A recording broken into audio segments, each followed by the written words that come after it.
Point আমি বলেছিলাম বিশ্বস্ততা, দ্বিতীয় পয়েন্ট আমি বলেছিলাম সেটা হচ্ছে প্রয়োরিতিক যে ক্ষমতা আছে তার প্রতি শ্রদ্ধা জ্ঞাপন করা। আর এই দুটো মনে রাখবো, কেন কি দুটো মনে রাখার সঙ্গে 3 নম্বরটা যুক্ত আছে।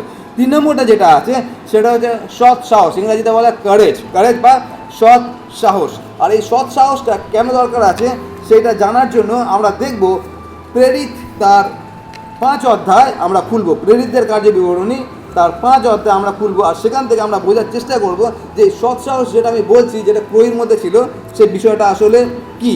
তো আমরা প্রেরিত 5 অধ্যায় আমরা খুলব, আর এখান থেকে আমি কয়েকটা পদ পড়ব।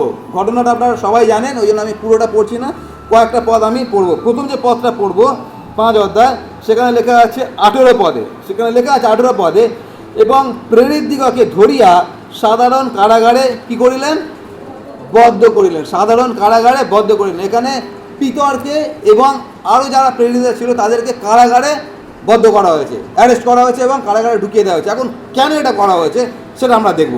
তো এখানে যেটা লেখা আছে 18 পদে, সেটা হচ্ছে তাদেরকে অ্যারেস্ট করা হয়েছে, কারাগারে ঢোকানো হয়েছে। কেন ঢোকানো হয়েছে সেটা লেখা আছে 12 পদ থেকে। আমি পড়ছি 12 পদ থেকে, দেখুন লেখা আছে 12 থেকে 15 পদে লেখা আছে, আর প্রেরিতদের হস্ত দ্বারা লোকদের মধ্যে অনেক চিহ্ন কার্য ও অদ্ভুত লক্ষণ সাধিত হইত, এবং তাহারা সকলে একচিত্তে সলোমনের বারান্দায় উপস্থিত হইতেন। কিন্তু অন্য লোকদের মধ্যে তাহাদের সঙ্গে যোগ দিতে কারো সাহস হইত না, তথাপি লোকেরা তাহাদিগকে সমাদর করিত। আর উত্তর উত্তর অনেক পুরুষ ও স্ত্রী লোক বিশ্বাসী হইয়া প্রভুতে সংযুক্ত হইতে লাগিল। এটা হচ্ছে কারণ, যার কারণে প্রেরিতদেরকে আজকে জেলে ঢোকানো হয়েছে। কারণটা কি, সেটা হচ্ছে এই যে এখানে যেটা লেখা আছে সেটা হচ্ছে এই যে প্রেরিতদের হস্ত দ্বারা অনেক চিহ্ন কার্য হচ্ছে।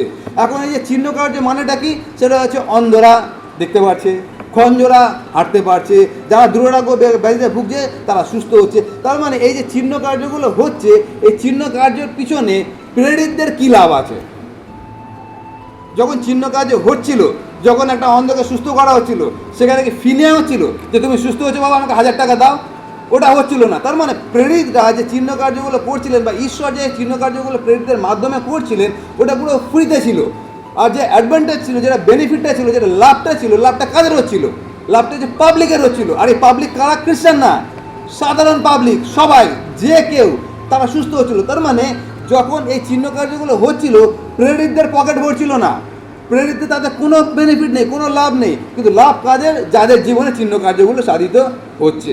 তো চিহ্ন কার্যগুলো সাধিত হওয়ার কারণে যেটা হচ্ছিল সেটা কি, অনেক লোক প্রভুকে গ্রহণ করতে শুরু করেছিল। কিন্তু তার মধ্যে একটা দারুণ কথা লেখা আছে, দেখবে 13 পদে লেখা আছে, কিন্তু অন্য লোকদের মধ্যে তাহাদের সঙ্গে যোগ দিতে কাহারও কি হলো, সাহস হইল না।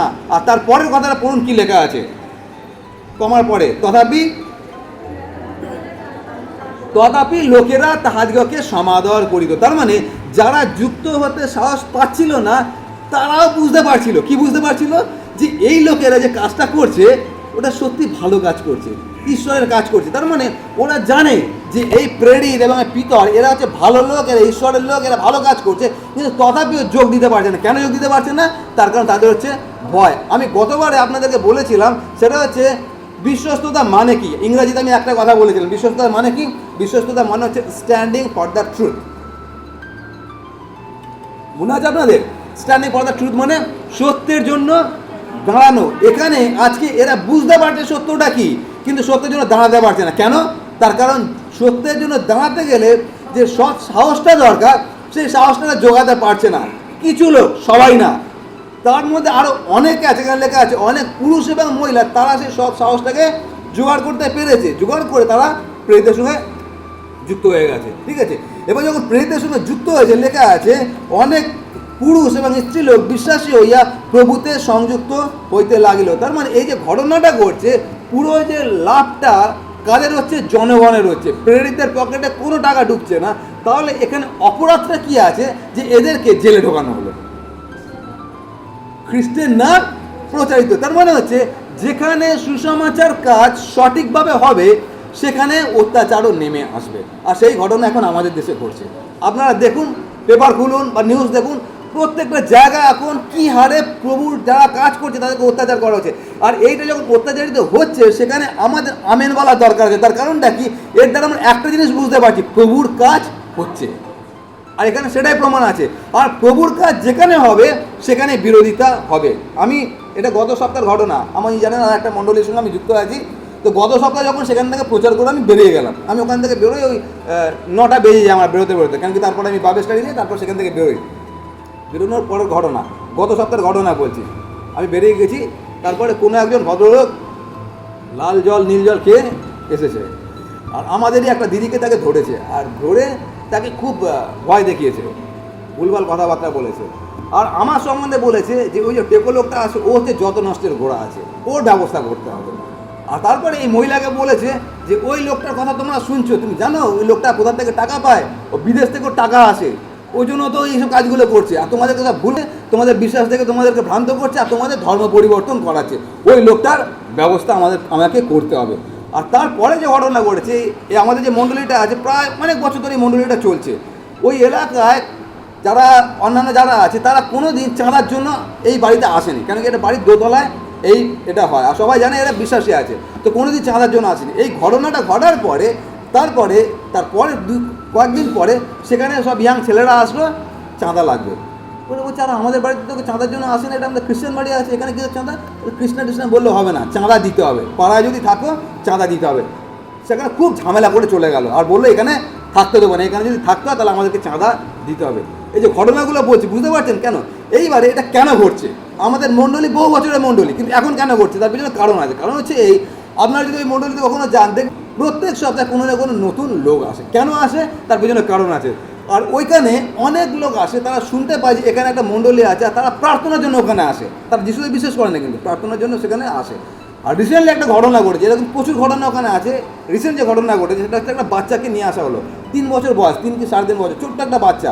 আর বাচ্চাটাকে যখন নিয়ে আসা হলো, বাচ্চাটার পেটটা পুরো ফুটবলের মতো ফুলে আছে, আর বাচ্চাটার মুখটা সবসময় কাঁদু মুখ, তার কারণ ওর পেটের মধ্যে সবসময় ব্যথা, মানে 24x7 সবসময় পেটের মধ্যে ব্যথা থাকে। সেখানে ছেলেটা সবসময় কোলের মধ্যে থাকে, আর সবসময় তার চোখ দিকের মধ্যে জল পড়ছে।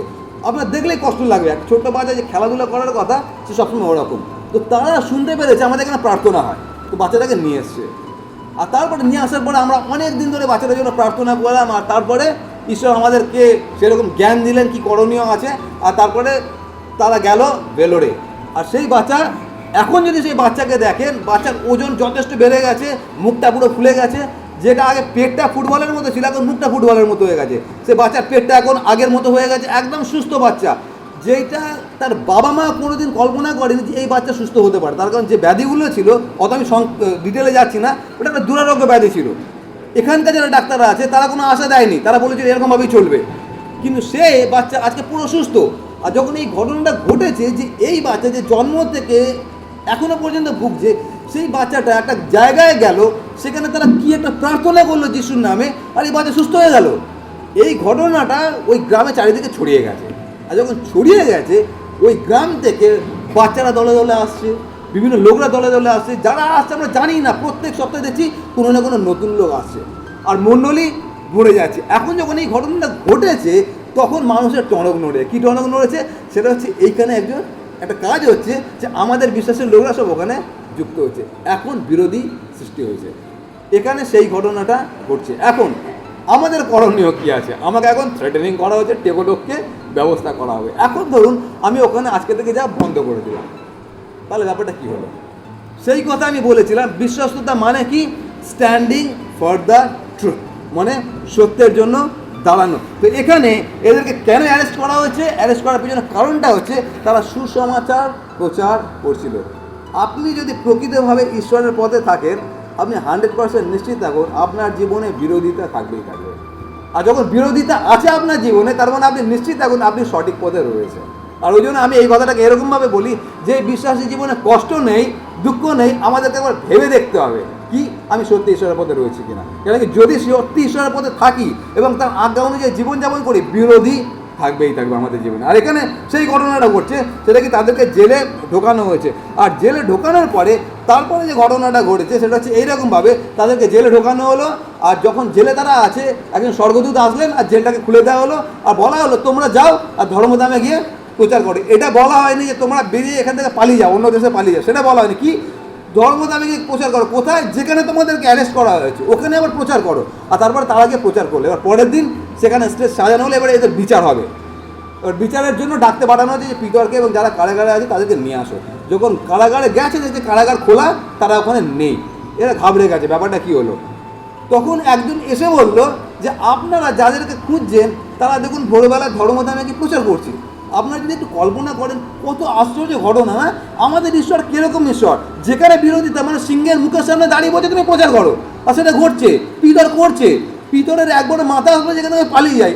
আমি যদি থাকতাম না, আমরা যদি থাকতাম, আমাদের সবার আগে মাথা আসে বাবা এখান থেকে পালা, কেন স্বর্গদূত ভাঁজিতে যেই ভাঁজিতে এখান থেকে পালাই আগে। কিন্তু পিতর ওটা করেনি। ভোরবেলা তারা ধর্মধামে গেল, ওখানে প্রচার করা শুরু করলো। আর তারপরে একজন খবর দিল যে আপনারা যাদেরকে খুঁজছেন, দেখুন লেখা আছে এরকমভাবে, আমি পড়ছি, এই কথা শুনিয়ে 24 পদ, এই কথা শুনিয়া ধর্মধামের সেনাপতি এবং প্রধান যাজকেরা ভাবিয়া আকুল হইলেন যে ইহার পরিণাম কী হইবে, মানে যে পালিয়ে গেছে এখন পরিণাম কী হবে। ইতিমধ্যে কোনো ব্যক্তি আসিয়া তাহাদিগকে এই সংবাদ দিল, দেখুন আপনারা যে লোকদিগকে কারাগারে রাখিয়াছিলেন তাহারা ধর্মধামে, তারপরে কি করছে, যেই কাজের জন্য অ্যারেস্ট করা হয়েছে সেই কাজ আবার সকালবেলা করছে। কত বড় সাহস, বুকের পাটা ভাবুন, কত বড় হলে তারপরে এই কাজটা করা যায়। আর তারপরে দেখুন কি লেখা আছে, তারপরে লেখা আছে তখন সেনাপতি এবং পদাতিকেরা সঙ্গে করিয়া তথায় গিয়া তাহাদিগকে আনিলেন, কিন্তু বলের সহিত নয়, কেননা তাহারা লোকদিগকে ভয় করিলেন পাছে লোকে তাহাদিগকে পাথর মারে। তারপরে আমি চলে যাচ্ছি 28 পদে। 28 পদে লেখা আছে আমরা তোমাদিগকে এই নামে উপদেশ দিতে দৃঢ়রূপে নিষেধ করিয়াছিলাম, তথাপি দেখো তোমরা আপনাদের উপদেশে জেরুজালেম পরিপূর্ণ করিয়াছ। 29 পদ, কিন্তু পিতর এবং তারপরে যেটা আছে পড়ে যায়, কিন্তু সেই ব্যক্তির রক্ত আমাদের উপরে বর্তাইতে মনস্থ করিয়াছ। কিন্তু পিতর এবং অন্য প্রেরিতগণ উত্তর করিলেন, মনুষ্যদের অপেক্ষা বরং ঈশ্বরের আজ্ঞা পালন করিতে হইবে। কি লেখা আছে, পিতর এখানে যে ডায়লগটা দিচ্ছে সেটা হচ্ছে, এখানে যারা সদ্দুকী আছে, যারা বিচারকর্তা আছে, তারা কি বলছে, তোমরা যিশুর কথা বলবে না। পিতর তার উত্তরে বলছে যে আমরা ঈশ্বরের কথা শুনবো কি তোমার কথা শুনবো। তার উত্তরে পিতর বলছে আমাদের পক্ষে ঈশ্বরের কথা শোনাটাই আসল, তোমার কথা শোনাটা না। এটাকে যদি অন্যভাবে দেখি, সেটা কি, সেটা হচ্ছে আমাদের কাছে দুটো পছন্দ আছে। সেটা হচ্ছে আমি ঈশ্বরে বিশ্বস্ত হব, যে ঈশ্বর তার পুত্র প্রভু যিশু দ্বারা আমাকে ধৌত করেছেন, সূচি করেছেন, তার অমূল্য রক্ত দ্বারা ক্রয় করেছেন এবং আমাকে এই দায়িত্ব দিয়েছে। কী দায়িত্ব দিয়েছে, তুমি সুসমাচার প্রচার করো।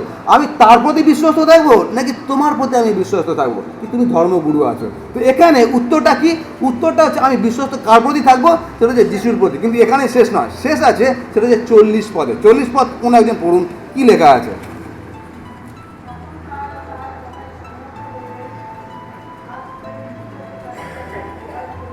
কি করলেন প্রেরিতদিগকে, তার মানে এখানে প্রহার মানেটা কি, চলতি ভাষায় যদি বলি মেরে চামড়া গুটিয়ে দেওয়া হবে না। তার মানে আর তখনকার দিনের প্রহার ওই গায়ে হাত বোলানো প্রহার নয়, তখনকার দিনের প্রহার মানে চাবুক মারা। তার মানে পিতর কাছে আজকে দুটো পছন্দ আছে, সেটা কি, আমি যিশুর বিশ্বস্ত হব কি মানুষের বিশ্বস্ত হব। আর পিতর খুব ভালোভাবে জানে যে যিশুর বিশ্বস্ত হয় মানে এই 40 পদ, সেটা কি, সেটা হচ্ছে বিশ্বস্ততা মানে হচ্ছে স্ট্যান্ডিং ফর দ্য ট্রুথ। তার একটা মূল্য আছে। আপনি আমি যদি সত্যের পক্ষে দাঁড়াই, অবশ্যই মাথায় রাখুন সত্যের পক্ষে দাঁড়ালে কোনো রিওয়ার্ড পাবেন না, কোনো অ্যাওয়ার্ড পাবেন না, কোনো পুরস্কার পাবেন না, পাবেন একটাই জিনিস, সেটা কি, চামড়া গোটানো। ওটাই হচ্ছে বিশ্বস্ততার মূল্য। এখানে পিতর খুব ভালোভাবে জানে আমি যদি আজকে যিশুর প্রতি বিশ্বস্ততা দেখাতে চাই, আমার পিঠের চামড়া গোটাবে, এটা 100% পিতর জানে। কিন্তু তা সত্ত্বেও পিতর আজকে যিশুর বিশ্বস্ত হচ্ছে। বুঝতে পারছেন আমি কি বলতে চাইছি। আর তারপরে যখন তাদেরকে মারা হলো, তারা ওখানে আনন্দ করতে করতে বেরিয়ে চলে গেল। মানে মারাটাকে তার পাত্তাই দিল না। ঠিক আছে, মারলো, রক্ত বেরোলো, একটু লাল ওষুধ লাগাবো, আবার সেরে যাবে। এখানে আমি যেটা বলতে চাইছি সেটা হচ্ছে এই, পিতরের কাছে দুটো পছন্দ ছিল, যিশুর বিশ্বস্ত হওয়া বা মানুষের বিশ্বস্ত হওয়া। যিশুর বিশ্বস্ত হলে তার মূল্য আছে, পিঠের চামড়া গোটাবে। মানুষের বিশ্বস্ত হলে অনেক তোষামোদ আছে, অনেক প্রশংসা আছে। তো দুটোর মধ্যে পিতর কোনটা বেছে নিয়েছিলেন, সেটা হচ্ছে ঈশ্বরের বিশ্বস্ত হওয়া। তার জন্য যেটা করতে হয়েছিল সেটা কি, সেটা হচ্ছে তাকে মার খেতে হয়েছিল। এবার আমরা চলে আসি ক্লোয়ির বিষয়টা, কেন কি আমরা শিখছি ক্লোয়ির বিষয় থেকে। ক্লোয়ির এই সাহসের কি দরকার ছিল, আমি বলেছিলাম কি, ক্লোয়ি একজন ব্যবসায়ী মহিলা আছে, আর যিনি ব্যবসায়ী আছেন তার সব থেকে যেটা ইম্পর্টেন্ট সেটাকে বলা রেপুটেশন বা গুডউইল। আর যারা কমার্সের স্টুডেন্ট আছে তারা জানবেন যে গুডউইলের একটা মূল্য হয়। তো এই মহিলা তিনি যখন এই কাজটা করতে যাচ্ছেন, তার মাথায় সবার আগে যেটা আসার দরকার ছিল সেটা হচ্ছে, আমি যদি এই কাজটা করি তাহলে আমার যে সুনামটা আছে ওটা ক্ষুণ্ণ হতে পারে। দ্বিতীয়টা কি? দ্বিতীয়টা হচ্ছে যেই মণ্ডলীর সম্পর্কে আমি পোলের কাছে খবরটা পাঠাচ্ছি, আমি মণ্ডলেরই একজন আছি, এবং এই মণ্ডলের যে 4টে দল আছে, এই 4টে দল আমাকে ক্রিটিসাইজ করতে পারে, আমাকে সবার সামনে অপমান করতে পারে যে তুমি কীরকম একটা মহিলা আছো যে পৌলের কান ভাঙালে, আমাকে অপমান করতে পারে, আমাকে ক্রিটিসাইজ করতে পারে, আমার সম্বন্ধে কুৎসা রটাতে পারে, অনেক কিছু করতে পারে। আর সবথেকে বড় কথা, আমার যে সম্মানটা আছে সম্মানটা ক্ষুণ্ণ হতে পারে। কিন্তু এই মহিলা এই কোনো কিছুকেই পাত্তা দেয়নি, তার কারণ মহিলার কাছে একটাই লক্ষ্য ছিল। লক্ষ্যটা কি? সেটা হচ্ছে মণ্ডলীকে বাঁচানো। আর একটা মহিলার পক্ষে এই পদক্ষেপটা নেওয়া ওই রকম সমাজে অতটা সহজ বিষয় ছিল না। আর সেই জন্য 3 নম্বর যে বিষয়টা সেটা হচ্ছে কারেজ বা সাহস, যেটা এই মহিলার জীবন থেকে আমরা দেখি যে কতটা সাহসী হলে একটা মহিলা এই কাজটা করতে পারে যে পৌলের কাছে তিনি খবরটা পাঠিয়েছেন। কিন্তু আমাদের ক্ষেত্রে যেটা হয় সেটা হচ্ছে এই আমরা মণ্ডলীকে ভালোবাসতে পারি, চিন্তা করতে পারি, কিন্তু পদক্ষেপের ক্ষেত্রে আমরা পিছিয়ে চলে যাই। আমরা বলি আমেন বলবো, বাড়ি চলে যাবো, সমস্যার মধ্যে যেন আমরা না পড়ি। কিন্তু এখানে ক্লোই সেই কাজটা করেনি। তার কারণ ক্লোইর যে ফোকাসটা ছিল, ক্লোইর ফোকাসটা এটাই ছিল যেন আমি ঈশ্বরের এই মণ্ডলীকে যেন রক্ষা করতে পারি। একজন খুব সুন্দরভাবে এই কথাটা বলেছেন, সেটা হচ্ছে এরকম, ইংরাজিতে আমি পড়ছি, unity is more important than comfort. Unity is more important than comfort মানে হচ্ছে মণ্ডলীর একতা আমার ব্যক্তিগত আরামের থেকে বেশি গুরুত্বপূর্ণ। মণ্ডলীর একতা আমার ব্যক্তিগত আরামের থেকে বেশি গুরুত্বপূর্ণ। তার মানেটা কি? আমি যদি ক্লোই জায়গায় নিজেকে রাখি, আমাকে কে সম্মান করলো, কে অপমান করলো, কে গালে থুতু দিলে, কে চড় মারলো, এটা নিয়ে আমার মাথা ব্যথা নেই। আমার নিজের আরামটা নিয়ে আমার মাথা ব্যথা নেই। আমার মাথা ব্যথাটা কি? সেটা হচ্ছে আমার মণ্ডলীতে যে বিভেদটা আজকে তৈরি হচ্ছে ওটাকে আমি কীভাবে আটকাতে পারি, সেটাই হচ্ছে তার মানে। একতাটা হচ্ছে আমাদের কাছে যেন বেশি ইম্পর্টেন্ট হয় আমার নিজের ব্যক্তিগত চাওয়া পাওয়ার থেকে। আর সেটা এখানে বলা হচ্ছে। এখন যে বিষয়টা হচ্ছে সেটা হচ্ছে এই যে এই মহিলা ক্লোই বা পিতর এবং প্রেরিত যারা ছিল, তারা এই সাহসটা পেল কোথার থেকে, বা এই সাহসের পিছনে কোন জিনিসটা তাদেরকে ইন্ধন জুগিয়েছে যে তারা এতটা সাহস পেয়েছে। আর তার উত্তরটা হচ্ছে এই যে তারা এই এতটা সাহস পেয়েছে, যেটা আমি অলরেডি আপনাদেরকে বলেছি যে ক্লোই কেন পিতর পৌলের কাছে খবরটা পাঠিয়েছিলেন, তার পিছনে 3 নম্বর কারণটা আমি কী বলেছিলাম, সেটা হচ্ছে মণ্ডলীর প্রতি প্রেম। প্রেমটাই তাদেরকে ইন্ধন জুগিয়েছে চাবুক খাওয়ার জন্য। এই প্রেমটাই ক্লোইকে ইন্ধন জুগিয়েছে সকল কিছুকে পায়ের তলায় রেখে মণ্ডলীর ভালোর জন্য এই কাজটা করতে। এই কথাটার মানেটা কি? একটা উদাহরণ দিই, তাহলে বুঝতে সুবিধা হবে। এই ঘটনাটা প্রায় 18 থেকে 20 বছর আগেকার ঘটনা। আপনাদের মনে আছে কিনা জানি না, আমার এক্সাক্ট ইয়ারটা মনে নেই, কিন্তু কলকাতায় একটা খুব বড় বন্যা হয়েছিল। আপনাদের মনে আছে? তখন আমি তখন ইয়াং ছিলাম, প্রায় 20 বছর আগের ঘটনা হবে, 18 থেকে 20 বছর না, 70 অত দূর, তখন আমার জন্ম হয়নি। আমি বলছি 18 থেকে 20 বছর আগে। তো তখনকার ঘটনা বল, তো একটা বন্যা হয়েছিল, কলকাতা পুরো ডুবে গিয়েছিল। তারপরে 18 সাল আমি তো ছিলামই না, আমি আমার ঘটনা বলছি। তো এই আমি বলছি 18 থেকে 20 বছর আগের ঘটনাটা, ঠিক আছে? তো বন্যা হয়েছিল কলকাতা, পুরো কলকাতা ডুবে গিয়েছিল। আর আমাদের একটা বাড়ি আছে, আপনারা যদি পর্ণশ্রী, তুষারবাবু জানে, পর্ণশ্রী বলে একটা জায়গা আছে বেহালাতে। পর্ণশ্রীতে আমাদের একটা ভাড়া বাড়ি ছিল, যেটা এখনও পর্যন্ত আছে। না না না, একটা বন্যা হয়েছিল, তো আমরাই ভাড়া বাড়িতে থাকতাম। ওকে, ঠিক আছে, ওটা বড় বিষয় না, বিষয়টা হচ্ছে আমার যেটা বলছি। তো আমাদের বাড়ি ছিল পর্ণশ্রীতে, আর আমার দাদা তখন থাকতেন বেগরকালে। বেগরকালে হচ্ছে আমাদের নিজস্ব বাড়ি আছে। তো আমার দাদা এবং আমার বৌদি ওখানে থাকতেন। আর ওই বন্যাতে প্রত্যেকটা বাড়িতে জল ঢুকে গেছে। তখন আমরা খবর পাচ্ছি, তখন প্রায় ধরুন 1-1:30 বাজে রাত্রিবেলায় দাদা আমাদেরকে খবর দিলেন, আমাকে খবর দিলেন। তখন আমার বিয়ে হয়নি, আমি তখন ইয়াং ছেলে। তো আমাকে খবর দিলেন কি যে আমাদের ঘরে জল ঢুকে গেছে। আর দাদারা যেখানে থাকে ওটা একটু গ্রাম্য পরিবেশ মতো, সেখানে অনেক গাছ, যারা আমাদের বাড়িতে গেছেন তারা জানেন, একটু গ্রাম্য পরিবেশের মতো। সেখানে অনেক গাছপালা আছে, কলকাতা যেরকম পরিবেশ, কলকাতার গাছ দেখা যায় না, কিন্তু ওখানে অনেক গাছ আছে, তো সেরকম একটা পরিবেশ আছে। তো আমার দাদা আমাকে খবর দিলেন যে আমাদের ঘরে জল ঢুকে গেছে। আর তার থেকেও যেটা ভয়ানক সেটা হচ্ছে এই যে ওখানে লোডশেডিং। তার কারণটা কি? ওখানে আন্ডারগ্রাউন্ড লাইন আছে, আর যেহেতু বন্যা হয়ে গেছে সিএসসি থেকে লাইন বন্ধ করে দেওয়া হয়েছে। অন্ধকার, ঘরে জল, আর তার থেকেও ভয়ানক ঘটনা ওখানে কী, সেটা হচ্ছে ওখানে সাপের খুব উপদ্রব আছে। এখনও আছে, কিন্তু এখন অতটা নেই, কিন্তু তখন আরও বেশি ছিল। আর সাপ মানে হচ্ছে ভয়ানক প্রজাতির সব সাপ, কেউটে সাপ, চন্দ্রপোড়া সাপ, এই ধরনের সাপের প্রকোপ। এখন ঘরের মধ্যে জল, তার মধ্যে লোডশেডিং, তার থেকেও যেটা বড় কথা সেটা হচ্ছে তখন আমাদের বাড়িতে আমার যে ছোট ভাইপো তখন তার সবে জন্ম হয়েছে, সদ্যজাত একটা বাচ্চা বাড়িতে, একটা ছোট্ট শিশু বাড়িতে, ঘরের মধ্যে এক হাঁটু জল, সাপের ভয়, ইলেকট্রিসিটি নেই। সেই অবস্থা আমার দাদা আমাকে ফোন করেছে, ভাই আমাদের পরিস্থিতি এরকম। আমি তখন কি করব? তখন বাজে কটা? রাত্রি 1টা থেকে 1:30। আর এই পণ্যশ্রী থেকে আমার দাদার বাড়ির দূরত্ব প্রায় 3 কিলোমিটার। সেখানে না আপনি সাইকেল নিয়ে যেতে পারবেন, না আপনি বাইক নিয়ে যেতে পারবেন, তার কারণ সমগ্র কলকাতা এক হাঁটুর ওপরে জল, সেই রকম পরিস্থিতি।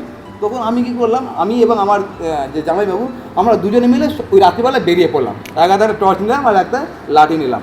ওই 3 কিলোমিটার জলের মধ্যে হেঁটে হেঁটে আমরা গেলাম। এবারে যখন ঢুকবো, ঢোকাটা তাও অনেকটা, ধরুন এখান থেকে আমাদের রাস্তার ওপার পর্যন্ত একটা লম্বা রাস্তা, এল শেপে একটা রাস্তা আছে, অতটা আমাদেরকে ঢুকতে হবে। এখন তো চারদিকে বাড়ি টাড়ি হয়ে গেছে, এখন সুন্দর হয়ে গেছে, চারদিকে বাউন্ডারি পাঁচিল হয়ে গেছে। তখন ওটা ছিল না। তখন যেটা ছিল সেটা হচ্ছে দুদিকেই অনেক গাছপালা আর মাঝখান থেকে রাস্তা, আর পুরোটা জলে, এক কোমর পর্যন্ত জল, তার মধ্যে থেকে আমরা যাচ্ছি। আর ওখানে কি আছে? সাপের ভয়।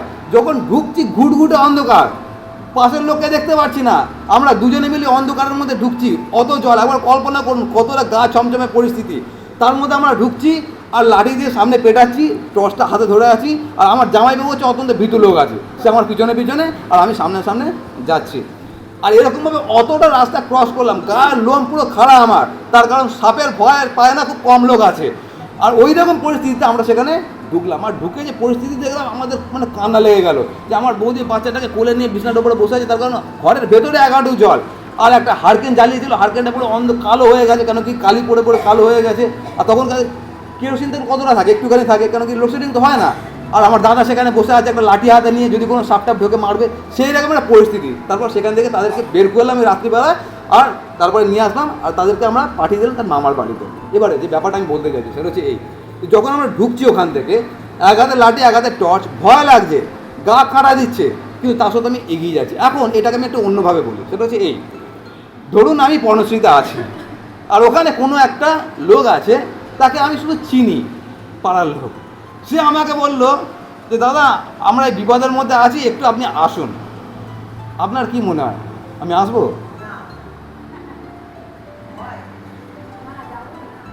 তখন কোনটা কাজে লাগবে? বেশি ভয়। তার মানে যদি অন্য কোনো লোক আমাকে ফোন করে, তখন আমার কাছে ভয়টা প্রধান প্রাধান্য পাবে। সেটা কি? আমি ভাবো করে ঢুকবো কী করে? তখন তাকে বোঝাবো, আরে বাবরে আপনাদের ওখানে যে সাপ আছে, আর তারপরে 1 হাঁটু জল, যদি সাপে কামড়ায়, হ্যাঁ অন্ধকার, তারপরে অন্ধকার, সাপ, জল, আমি কী করে ওখানে যাব? তার মানে ওখানে ভয়টা আমার কাছে বেশি প্রাধান্য পাবে।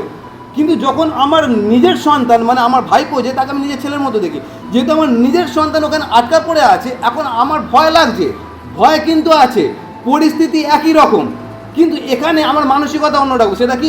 ভয় আমি পাচ্ছি, কিন্তু ভয়টাকে আমি পায়ের তলায় রাখছি। কেন? তার কারণ ওই ঘরে একজন আছে যাকে আমি ভালোবাসি, সে হচ্ছে আমার ভাই বড়। বোঝাতে পারছি আমি? যদি আমাদের হৃদয়ের মধ্যে এরকম বাঁধভাঙা ভালোবাসা থাকে, যে কোনো ভয়কে আমরা অতিক্রম করতে পারি। এখানে সেই ঘটনাটা ঘটছে। পিতর খুব ভালোভাবে জানে যে যদি আজকে আমি যিশুর পক্ষে কথা বলি, আমার পিঠের চামড়া গোটাবে, কিন্তু পিতরের প্রভু যিশুর প্রতি প্রেমটা এতটাই বেশি যে গা ছমছম করছে, লোম খাড়া হচ্ছে, কিন্তু তা সত্ত্বেও আমি প্রস্তুত হচ্ছি মাঠটা খাওয়ার জন্য। আমি জানি ওখানে সাপ আছে, আমাকে কামড়াতে পারে, আমার কাছে এইটা মাথা আছে, যদি সাপ আমাকে কামড়ায়ও তো আমি যাবো, তার কারণ আমার ভাইকে ওখানে আটকে আছে। ক্লোয়ের ঘটনাটা একই রকম। আর যেটা আমি গতবারে বলেছিলাম, ক্লোয়ের মধ্যে যেটা ছিল মণ্ডলীর প্রতি প্রচুর ভালোবাসা, আর সেই ভালোবাসার উদাহরণ আপনাদেরকে দিয়েছিলাম। তখনকার দিনে মণ্ডলী কীরকম ছিল? সেটা হচ্ছে প্রত্যেকটা মানুষের জীবনটাই ছিল মণ্ডলী কেন্দ্রিক, প্রত্যেকটা মানুষের জীবন ছিল মণ্ডলী কেন্দ্রিক। আর সেটাই লেখা আছে, আমি গতবারে বলেছিলাম, তারা যখন প্রভুতে বিশ্বাস করতো, স্থাবর অস্থাবর যা কিছু ছিল, যেটা এখনকার দিনে মনে হতে পারে ইললজিক্যাল, অবাস্তব কথাবার্তা, কী করে হতে পারে, আমি আমার বাড়ি বিক্রি করে প্রেরিতদেরকে দিয়ে দেবো, কিন্তু ওটা তো হচ্ছিল।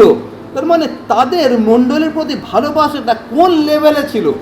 ক্লোই সেই দৃষ্টিভঙ্গি থেকে এই কাজটা করেছিলেন, পৌলের কাছে খবর পাঠিয়েছিলেন। আজকে আমি যেটা আপনাদেরকে, ইনক্লুডিং মি, আমি আগে বলতে চাই, আমরা ওইখানে ফিরে আসি ক্লোইর জায়গায়। সেটা কি? অনেক সময় আমরা সাহস পাই না অনেক কিছু করতে, তার পিছনে যেটা সমস্যা হচ্ছে সেটা হচ্ছে মণ্ডলীর প্রতি, খ্রিস্টের প্রতি যতটা প্রেম থাকা প্রয়োজন আছে, সেটা হয়তো নেই। আমাদের প্রেমটা হতে পারে ঠোঁটে বা জিভে, কিন্তু হৃদয় হয়তো নেই, আর সেই জন্য আমরা পদক্ষেপ নিতে পারি না। আমি সবার কথা বলছি না, কিন্তু অধিকাংশের কথা বলছি। এখনও মানুষ আছে যারা মণ্ডলীর জন্য কাঁদে, মণ্ডলীর জন্য ভাবে, মণ্ডলীর জন্য এগিয়ে আসে, আর ওটা আমাদের প্রত্যেকের দরকার আছে। আর যখন আমরা মণ্ডলীর জন্য কোনো কিছু করছি, এখানে ক্লোই যে কাজটা করেছে, আমি গতবারে বলেছিলাম ক্লোই দলাদলি করার জন্য করেনি, ক্লোই পৌলের প্রশংসা পাওয়ার জন্য করেনি, ক্লোই একটার কাজের জন্য করেছিল। সেটা কি? সেটা হচ্ছে খ্রিস্টের সুসমাজে যেন লজ্জিত না হয়, এবং খ্রিস্টের মণ্ডলী যেটা হচ্ছে খ্রিস্টের ঘাট যা, সেটা যেন খণ্ড বিখণ্ড না হয়। একই রকমভাবে আপনার আমাদের প্রত্যেকের একই জিনিস করণীয় আছে। সেটা কি? এক হচ্ছে আমরা বিশ্বস্ত হব, দ্বিতীয়টা কি? সেটা হচ্ছে প্রয়োরিতিক যে ক্ষমতা আছে সেটাকে আমরা সম্মান জানাবো, 3 নম্বরটা কি? 3 নম্বরটা হচ্ছে আমরা যেন সাহস রাখতে পারি। আর সাহস রাখার জন্য যেটা দরকার আছে সেটা হচ্ছে মণ্ডলীর প্রতি প্রেম, খ্রিস্টের প্রতি প্রেম। যদি সেটা থাকে তাহলে আমাদের বাধা লাগবে না মণ্ডলীর কোনো কাজ করতে। আর শুধু বাধা নয়, অপমানও লাগবে না। যদি আপনারা আমাকে বলেন যে পাদ্রীবাবু আজকে আমাদের যে ফ্লোরটা মুছে সে আসেনি, আপনি একটু করবেন? আমি সঙ্গে সঙ্গে বাবা, আরে বাবরে, মহিলা কীরকম মহিলা আছে রে বাবা, আমি পাদ্রী আছি, বাইবেল কলেজ থেকে পড়াশোনা করছি, আমাকে বলছি ঝাড়ু মারতে, এটা আমার কাজ আছে, করবো? আমরা করবো না। কিন্তু আমাদের যদি সত্যি খ্রিস্টের প্রতি এবং মণ্ডলীর প্রতি প্রেম থাকে, কোনো কাজকে আমার ছোটো মনে হবে না, কোনো কাজকে আমার বড় মনে হবে না। আমি যদি পুলপিটে দাঁড়িয়ে প্রচারও করতে পারি, ওই কাজটা আমি করতে পারি। তার কারণটা কি? পুলপিটে প্রচার করাটা যেমন মণ্ডলীর কাজ, মণ্ডলীকে ঝাড়ু মারা ওটাও মণ্ডলীর কাজ। যদি সেই প্রেমটা আমার থাকে, কোনো কাজকে আমি বাধা দেবো না, বা কোনো কাজেই আমার অপমান বোধ হবে না। সেই জন্য এই 3টে জিনিস আমরা মনে রাখি। প্রথমটা হচ্ছে বিশ্বস্ততা, দ্বিতীয়টা হচ্ছে কি? সেটা হচ্ছে প্রয়োরিতিক যে ক্ষমতা, তাকে সম্মান জানানো, আর 3 নম্বরটা কি? সেটা হচ্ছে সৎ সাহস। বাকি আরও দুটো আছে, ওটা আমরা আগামী সপ্তাহে দেখবো। আসুন আমরা প্রার্থনা করি। মঙ্গলময় স্বর্গস্থ পিতা ঈশ্বর, বাণীগণের সদাপ্রভু, তোমাকে ধন্যবাদ দিই তোমার বিশ্বস্ততা,